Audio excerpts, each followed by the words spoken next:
नदी घाटों को खोलने की मांग में आज बालासन नदी में मजदूरों ने विरोध प्रदर्शन किया।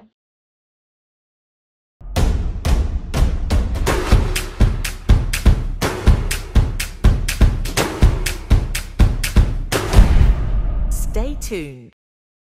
गौरतलब है कि सरकारी निर्देशिका के अनुसार नदियों से बालू पत्थर खनन पर रोक लगा दी गई है, लेकिन इस निर्देशिका को ताक पर रखते हुए रात के समय बालू पत्थर की चोरी होती थी। इस घटना के बाद प्रशासन ने सख्ती दिखाई और नदियों से अवैध खनन पर रोक लगा दी। इसके विरोध में आज एक बार फिर से बालासन नदी के घाटों को खोलने की मांग पर मजदूरों ने विरोध प्रदर्शन किया। আমরা করবো, এরপরে আমরা কাজ করবো, খাবো। আমরা শ্রমিক মানুষ, কোথায় থাকি আমরা কাজ করতে যাবো? নদী থেকে কাজ পাই না। আমরা নদীর উপর আমাদের ভরসা, বাল বাচ্চা কোথা থেকে আমরা মানুষ করবো? পাচ্ছি না। 3 মাস 2 সপ্তাহ এখন করতে পারতেছি না। মাঝে মাঝে খুলে আবার বন্ধ হয়ে যায়। কেন 3 মাস ধরে বন্ধ থাকে? তখন আমরা বাইরে বাইরে যাই কাজ করতে। আমরা আমরা নদীতে কাজ করি। আমরা নদীতে তো গাড়ি চলে না প্রায় মানে ওয়ার্ল্ডের জন্য 2 বছর ধরে ওয়ার্ল্ডে এখানে নেই। মাঝে মধ্যে গাড়ি চলে, আবার গাড়ি চলে না। আমরা যখন বন্ধ হয়ে যায় তখন আমরা বিডিও অফিসে যে আন্দোলন করে ওরা আশ্বাস দেয় যে তাড়াতাড়ি ওয়ার্ল্ডে নদীর ঘাটের মধ্যে লিস্ট পাবে এবং ওয়ার্ল্ডেও দিবে।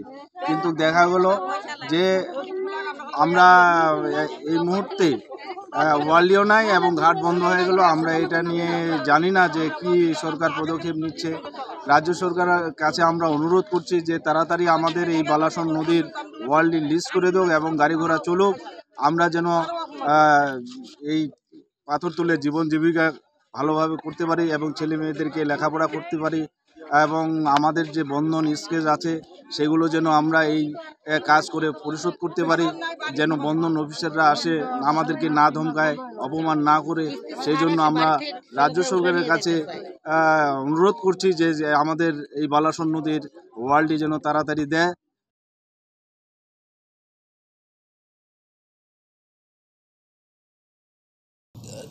আমি যতদূর জানি বালাসন নদীতে 3টি ঘাটের সরকারিভাবে লিজ দেওয়ার প্রক্রিয়া বেশ কিছুদিন আগেই শুরু হয়েছে এবং তার পরপর কতগুলো ধাপ আছে। কিছু কাজ হয়েছে আর তার কিছু কাজ অনগোइंग চলছে। हाँ, इसे लेकर तो इसके पहले भी आया था कुछ लोग আমার অফিসেই এসেছিল ওনারা।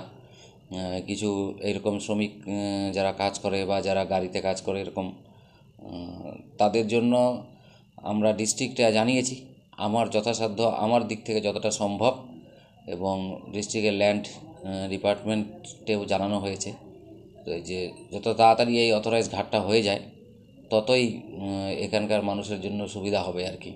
তাদের রুজি রোজগারের ব্যবস্থাটা তাহলে থাকবে। ধন্যবাদ স্যার।